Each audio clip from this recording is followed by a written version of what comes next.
Although your opponent mentioned social issues, okay, abortion, was that what you were talking about, Ms. Well, Rollins? the majority of the American people and the majority of Delawareans believe that life begins at conception.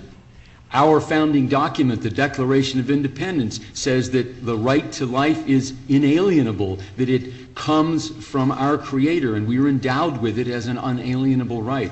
I don't consider that to be fringe at all. I've had a clear, consistent position on that.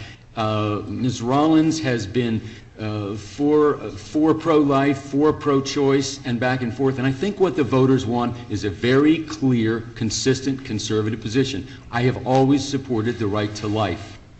Glenn, may I give you my very clear, consistent position? Well, sure. Refresh us, and I'd be happy to. Change. From day one, I've said that I'm against abortion, and I'm Catholic, and it would not be a choice personally. I'm against federal funding for abortion, I'm against third trimester abortion, and I am against minors getting abortions without parental consent. Having said that, I've not been willing to continue to investigate and determine because, like I've said, the basic issues in this campaign are economic, they're financial, and so I've been consistent with that position from day one. Michelle, what is more basic than life? The right to life is in our Declaration of Independence. It's at the core of life. Please just sign a pro-life pledge. Make it clear. You've been pro-choice in some venues and pro-life others.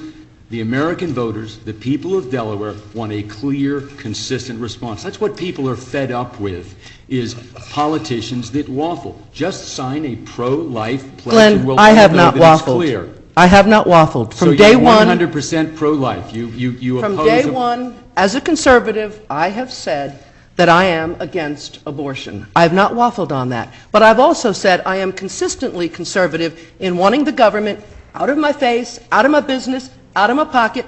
So tell me why we want them in our bedroom.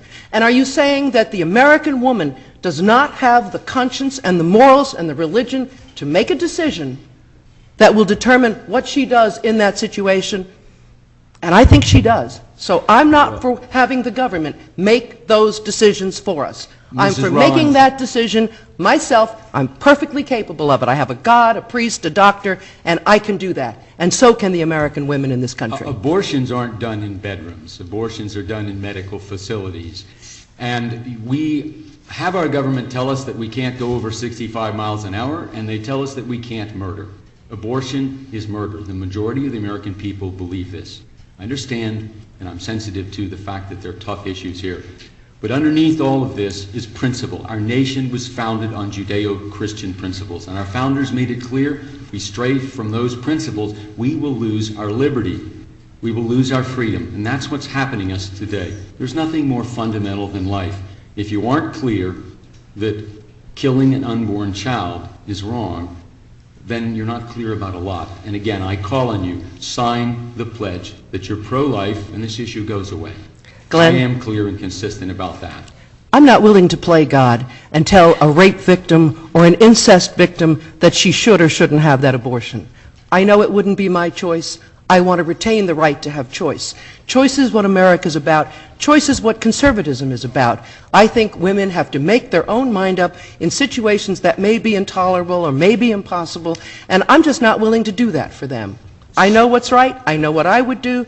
And I'm willing to take that responsibility because I can be held personally accountable. And I think you'll find that most of the female world in this country can be held personally accountable, and they don't want the government in their business, and they don't want the government deciding when and where and what circumstances and when it should happen. Having said that, it is such a distraction because it is such a personal decision. It is such a distraction from the problems at hand that we have got to focus on the economy and the spending and the debt and the issues that we can do something about. Because after all, Roe v. Wade is the law of the land. And since I can't change that, I'm not going to spend more time arguing about it. Then you're making it clear that you're pro-choice and I'm pro-life. You know, I'm very sensitive to anyone who's assaulted, particularly a woman who is raped. But let's address the rape issue. As someone once said about alcohol, there is no problem that abortion can't make worse. I know good friends who are the product of rape. I'm not minimizing the cost, but life is life, and I am pro-life. Are you suggesting, like Sharon Angle out in Nevada, that if you're raped, you get a lemon, you should make lemonade out of it? I have trouble with that, Glenn. I understand that you're pro-choice. I'm making it clear to the voters that I am pro-life. I believe that life begins at conception, and our nation was based upon the principle that we all have an unalienable, creator-given right to life.